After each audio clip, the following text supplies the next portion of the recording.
Hey guys, it's Kat and I'm back today to talk about some current favourites and fails and just general sort of updates on products that I've featured over the past couple of months on my channel. I used to do these videos monthly, but I don't really use enough, like I don't rotate enough makeup, whether it be new or old, to do that these days. So these are sort of roughly quarterly. So I've got here a mix of like makeup and skincare and tools and things I like and things I don't like and just things I feel like talking about. Now this will likely be my last video for a little bit of time. I'm taking a bit of a break. A few people have asked if I'm doing anything fun on my holiday. It's not a holiday. It's the furthest thing away from a holiday. Underneath the camera has been this big giant watermelon that I've been smuggling. So I'm currently past 40 weeks. Thank you, baby. And I'm hoping it's not going to be as late as my first one because that sucked. So anyway, I'm taking a bit of break because I'll be juggling a newborn and a toddler and hectic life and no sleep. So definitely not a holiday. The absolute opposite of a holiday, unfortunately. I'd love a holiday, not a holiday. All right, I'm going to start this by talking about a product that I really am confused by. And I've been trying this out for weeks and I'm trying to make it work. And I'm like, what is going on? I actually did film a review, but I started editing it and it was so jumbled with what I thought about it that it was really hard to edit. So I think I might actually refilm this down the track once I sort of know what I think about it. But it's a L'Oreal True Match Nude Plumping Tinted Serum. Now, I've heard great things about this. I've seen reviews that rave about it. It's supposed to be like a tinted serum, so it's got hyaluronic acid, and it's supposed to apply like a serum but give you like a tint like a foundation. It does not. I'm just going to put it out. It does not act like that whatsoever. Just like a really runny foundation. It is what it is. I have a lot of issues with these. I feel like depending on the skincare you put it on and how you sort of like apply it, you can either wear all right or really badly. I've got oily skin and this is powdery on me. I don't understand. There's days where I put this on and it literally wears off in like dusty patches off my face, so around my cheeks, around my nose, wherever. It just sort of like fades off in a powdery way. And I noticed something. The only other product that I've had do that for me is actually when I set my base with the By Terry. This is the Hyaluronic Hydra powder. So when I set my base with this, it turns it so powdery dry that my base literally flakes off. Now, what's the common thing that they're pushing in this? Hyaluronic acid. Is there something, let me know if you're way smarter than me and you know about ingredients, is there something about hyaluronic acid that is making this sit really dry on me? I'm really confused. This is the only foundation I've used in like 10 years that I don't need to set with powder because if I set it with powder, it's too dry on my oily skin. Like what the heck? So it's supposed to be like hydrating and plumping and illuminating, and on me, it just looks chalky and powdery. And originally I bought the shade Very Light because that's the one that actually matched me the best. And I thought maybe it's the shade because it's got a lot of white pigment in it. It's a lighter shade. Maybe it looks sort of powdery and sort of chalky because of the pigment. But then I bought the shade Light, which is 2 to 3 light. This is 0.5 to 2. And I found that it also is quite dry. It's not as chalky looking because it's not as light. My perfect shade is actually mixing the two, which is frustrating. Yeah, so this, I don't understand. I don't understand. But there are days where I've paired it with a really hydrating base. I haven't set it and it wears quite nicely and it wears for like 12 hours quite nicely. There are some days where it looks good. There's some days where it looks bad. Ultimately, I'm really confused by this. And I also find the application of it really streaky and hard to get right. If you apply with your fingers, there's a lot of patchiness. If you apply it with a brush, there's a lot of like stippling or brush marks. I just find that this is, from what I've seen, a really hyped foundation. And I just cannot get it to work on me. So I'd love some tips. I'd love to hear what you think. I still want to do a review wear test on this so I can sort of show you how it applies and what I think about it. I'm just really sort of not wanting to put up something that is a little bit jumbled and confused. So I probably will have to refilm that at a later date. So if you've tried this and you love it, let me know how it works for you. If you struggle with it, let me know. I just had such mixed sort of experiences with this. Yeah, I don't know. From a dislike to a like, I do want to mention this product here. So this is the AHC Luminous Glow Real Eye Cream for Face. So this is a Korean brand. It's just come to Australia in Priceline, which is great. The great thing about being in Priceline, if you're not from Australia, is that it's easily accessible, but also they have sales. So often they'll have like 40% off all skincare. And this product itself, I think it's around $25 in Australia. So it's not super expensive, but then you can stock up when it's on sale. So this is pretty much like a Luminous eye cream, but you can put it all over your face. And I put this all over my face. It's going to go really quickly. I'm going to say it's only 30 mils and I'll probably use it up fairly quickly. But this is a really, really popular product, or this range is really popular. So there are a few different types in this eye cream for face sort of range. This Luminous one is really nice and thick, and it acts as like a really sort of, look how thick it is. It's like a nice thick sort of primer that gives your skin a bit of a, not glow, but like plumpness to it. And I just feel like this is a really lovely product for like a heavier day cream or like a really moisturizing primer. So I think the premise is like, yeah, it's a product that you can use safely under your eyes, but it also works really well all over your face. So why not use it all over your face? But yeah, this brand recently launched. I did go to a launch sort of party thing, so I was gifted this. But I have found, and the reason why I'm mentioning it now, is the days where I've had best results with this is when I've applied it over this. So I feel like this needs a lot of hydration to like look nice. And I think this gives a really beautiful sort of, it's not like this feels set already. It's not greasy. It's not slimy. It's just one of those really plumping, thick creams that then sets nicely and works beautifully as a primer. So this is a product that I have been really enjoying. I've been squirreling it away a little bit because it's a fairly small tube. I'm like, I don't want to use it too fast. So I sort of use it on days where I feel like I'm looking a little bit lackluster or a little bit dry or a little bit like dull. I'll wear this and I think it's really, really beautiful. There's a few other products I've been trying from the AHC range. I'm just going to show them to you quickly here. This is the 365 Red range. So I've got the cream, which is a moisturizer. I've got the serum and also the toner. Look how nice the packaging is. You don't often see like shiny red packaging. It really stands out on your bathroom sink. So far, I've liked everything I've tried from this range. I haven't used them every single day, and I've sort of been using them mixing in with some other products that I'm trying to use up. So I don't know what they're like exclusively to use. But one thing I thought was really cool and I want to mention was the toner, because the toner format is awesome. I've never seen this, and I think all toner should be in this format. So usually toner is like a liquidy water. You either put it on like a cotton pad or something and wipe it on your face, or if you don't want to use cotton pads like me, I put it in my hand and I sort of like wipe it on. But this is like a gel toner. This is awesome. So you pump it on. This range, everything is sort of pink tinted because it's got, it contains Egyptian red hibiscus. So everything is slightly tinted pink. But that's the toner. It's like a liquid, like a gel to liquid. I'll turn this down a bit. The sun's coming in and out. So you get that sort of toner liquidy effect, but it's just so much easier to apply. I don't know why I've never seen that. So like a gel toner. Awesome. I like it. This range I'm enjoying. The thing I like the most is this product, but I'm glad to see them come to Priceline. Makes things so much easier to access and find on sale. All right, I'm going to talk about lips really quickly. I have mainly been using Project Pan stuff, to be fair. I've been trying to burn through some like nude lip products, and I think I've been doing all right at it. But when I'm not reaching for those, some things that I have regularly been reaching for are my new MAC lip products. So these are the Powder Kiss Velvet Blur Slim Sticks. I've got two shades. I've got Over the Taupe and I've got Hot Paprika. And these, like, I had to get them out of my handbag. I use them very frequently.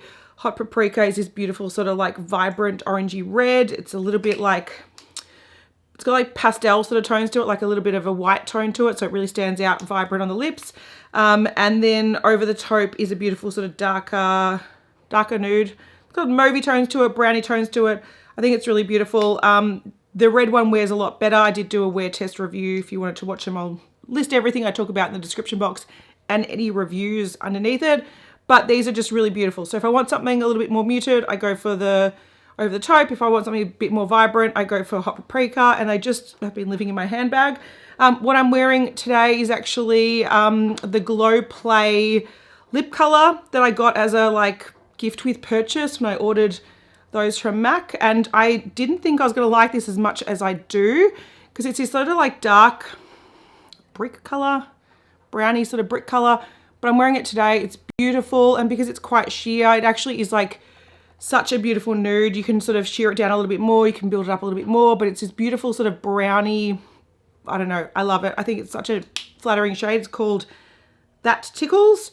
And again, like I've been using a lot of my Project Pan stuff on a daily basis, but when I want something a little bit different, like a slightly different tone, this one's really, really pretty. Wears off. Look, it's a very, very high shine glossy tinted lip balm. So it's not the longest wearing product in the world, but it's very comfortable, wears down really nicely, and it doesn't feel sticky or like heavy on the lips. It's very sort of thin and wet feeling and really shiny. So I love it. I love them. They're great. All right, let's work up the face because I've got quite a lot of eye products to talk about, so I'll talk about that last. But I really want to give a shout out to an old school favorite product that I've been wearing so much lately. It's in my Project Pan, but I'm going to miss it when it goes. It's MAC Stereo Rose Mineralized Skin Finish. This was limited edition. It came out multiple times, so they really did. Yeah, once it was like, when it was popular back in the day, they really did re-release it like 3 or 4 times, and it is such a nice product. It's in my Project Pan because it's so old. I'm wearing it today as a blush highlighter in one. It's just the most flattering, beautiful blush highlighter combo. It's not too heavy. It's not too sheer.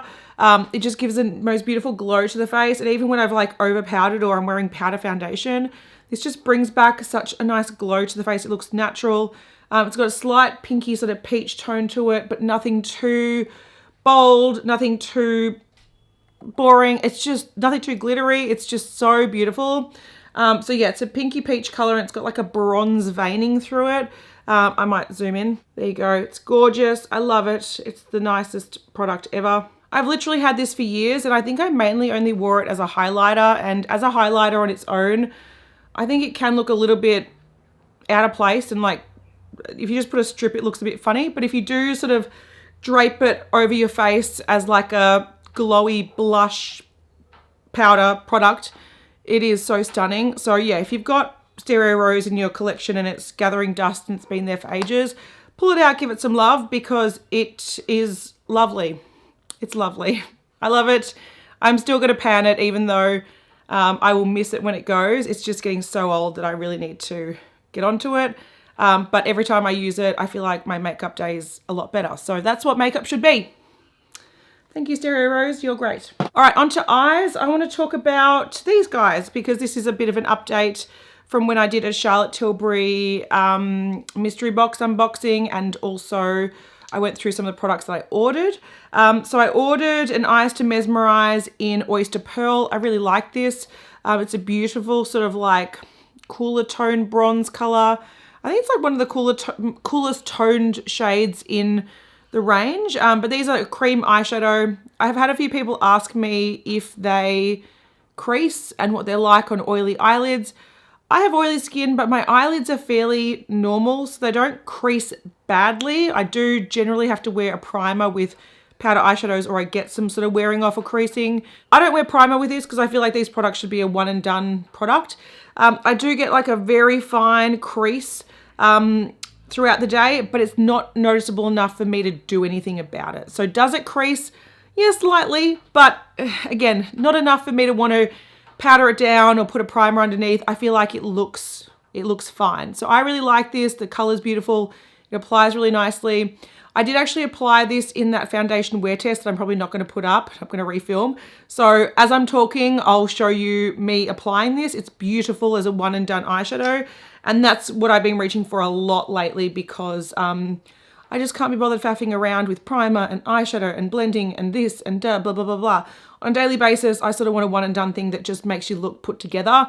And that's exactly what this is. So even though it does crease slightly on my normal eyelids, I think it's beautiful. I don't reach for this one as much. This is the one that came in the mystery box. So Oyster Pearl I ordered. It was a shade that I really wanted. But Walk of No Shame is one that came in the mystery box. And it's one I use a lot less because it's quite a dark color. It's not kind of a color that I use on a daily basis, but I am wearing it today.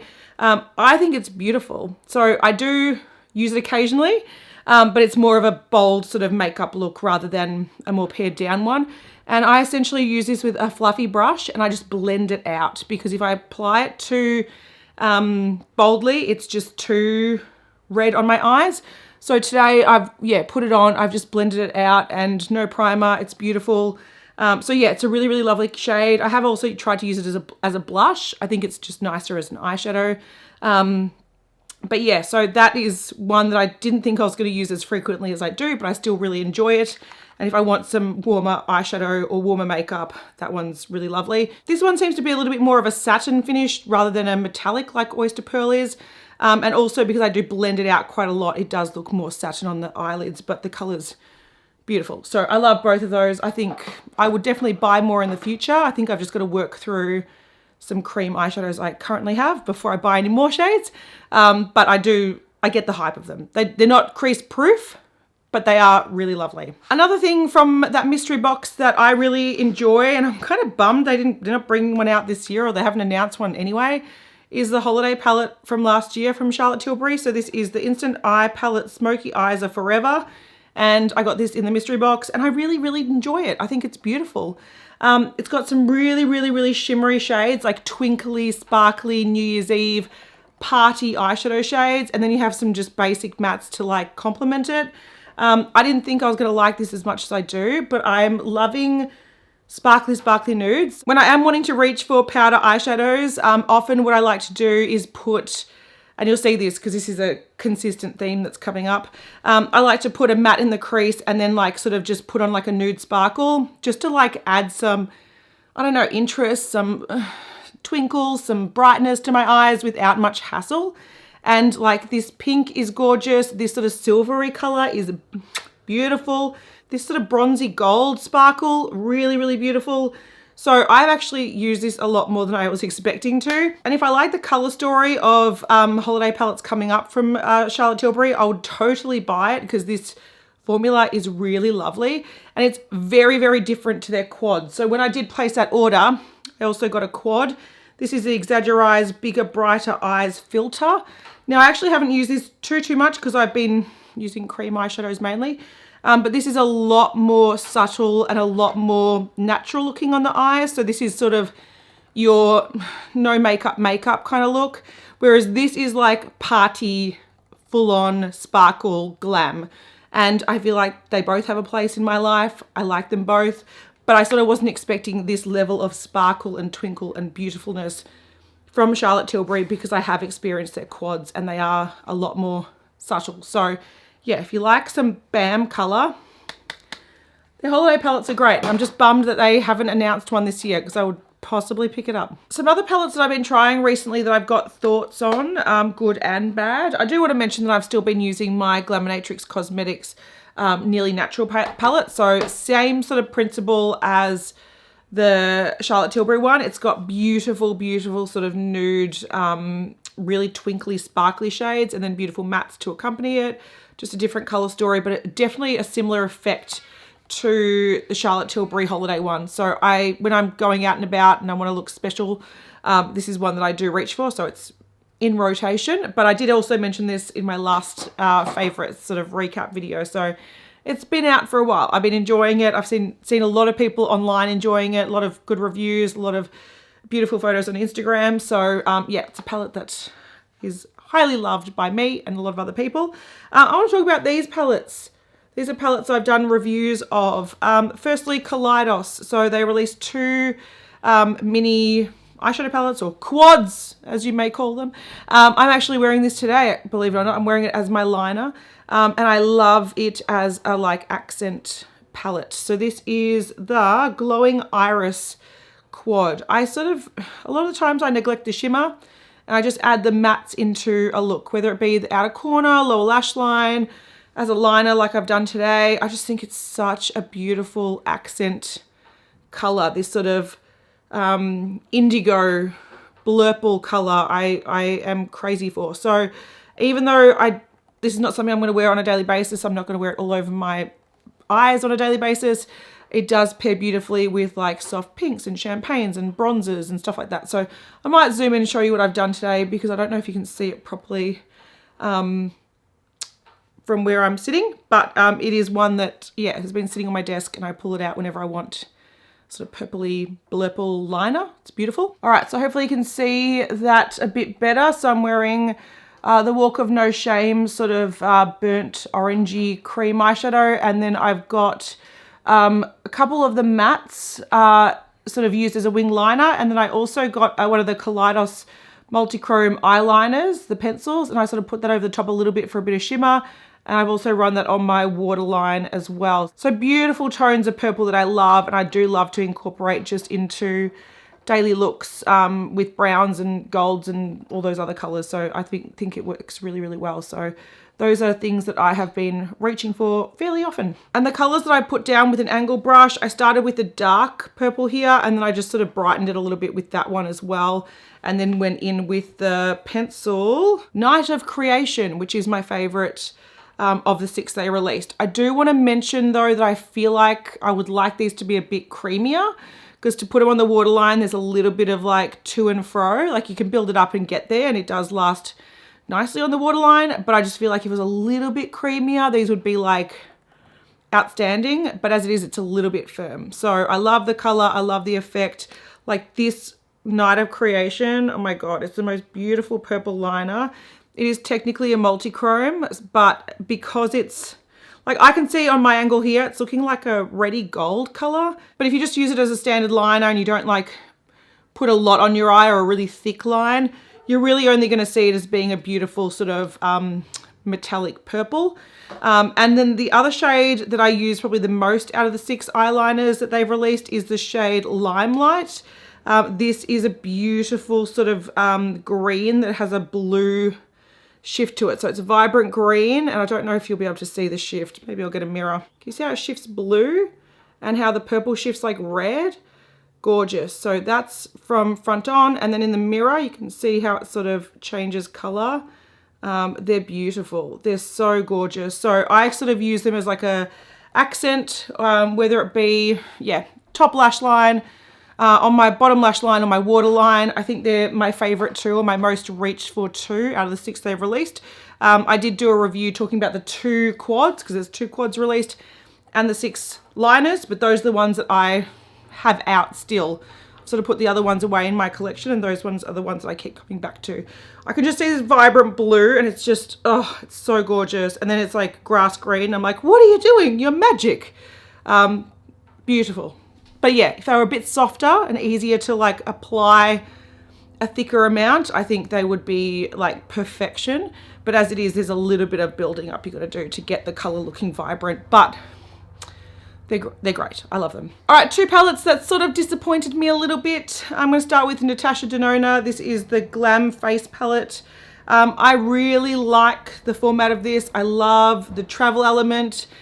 This will probably go in my hospital bag. Just gonna put it out there. Because yes, sometimes you want to put on a sparkly eyeshadow when you're in hospital. Maybe. We'll see. But I want the option anyway. I love the eyeshadows. These 2 sparkly shades are beautiful. Again, they're sort of very reminiscent of what I was talking about with the Glaminatrix palette and also the Charlotte Tilbury palette. They're very, very sparkly, beautiful, sort of everyday twinkly eyeshadows that are just a really simple way to get what looks like an elevated, I don't know, interesting effect.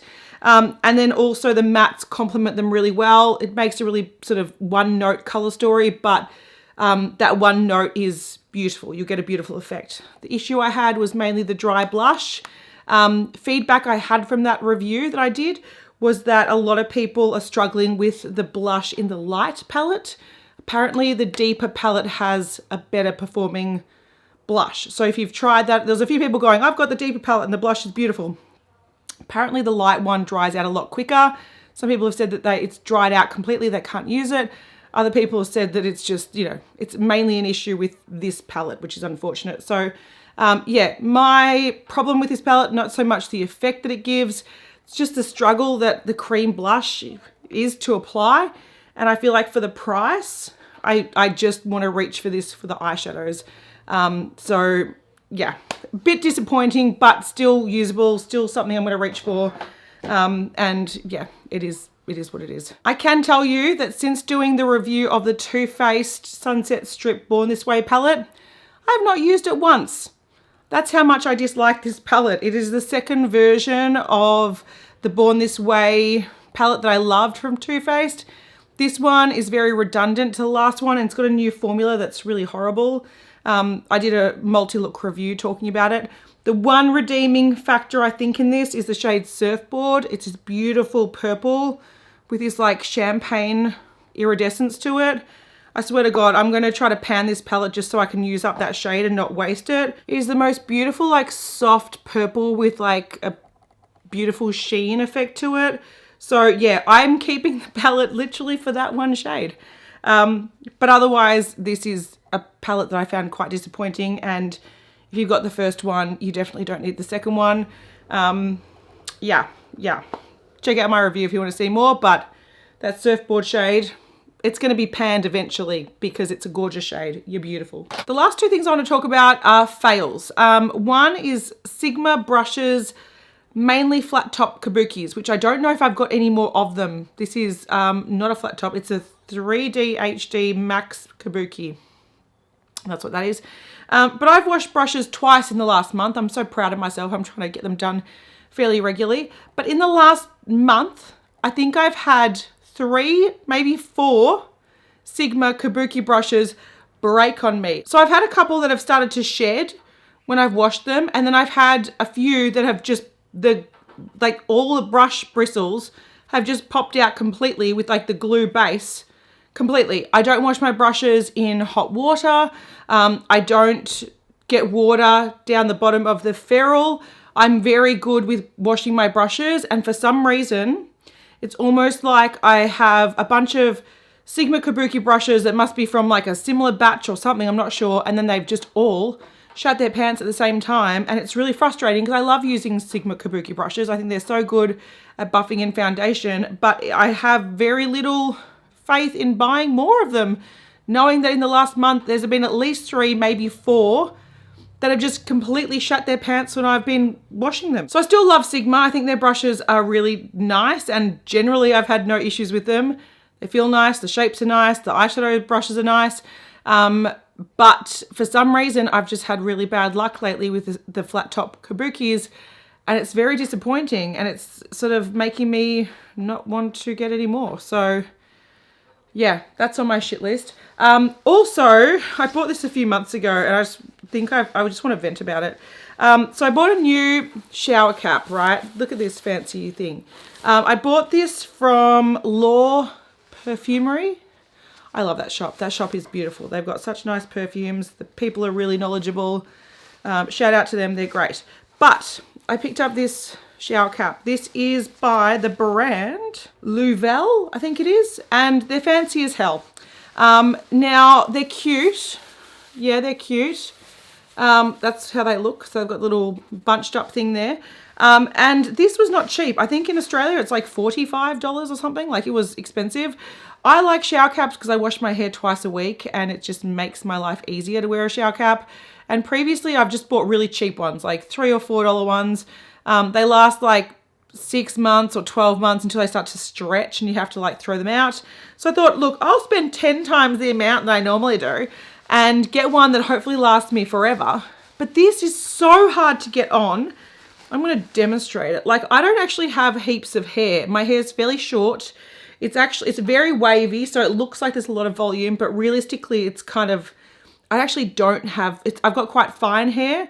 I have a lot of it, but it's like, it can be really flat, and like, I'd be great wearing a bald cap because my hair can just disappear once you flatten it down, which is also why I don't like products that weigh down my hair, It just makes me look like I've got really shit hair. Anyway, try to put this on. So I can understand it being like cute and whatnot, but I find that these bits, I don't understand what's going on with them. They're sort of like, where do they go? One looks like it knows what it's doing. One looks like it doesn't know what it's doing and it's just all twisted and weird and I can't fix it. And then I keep trying to pull it down. And then you do anything in the shower, like lift your eyebrows or go to move and it literally pops off.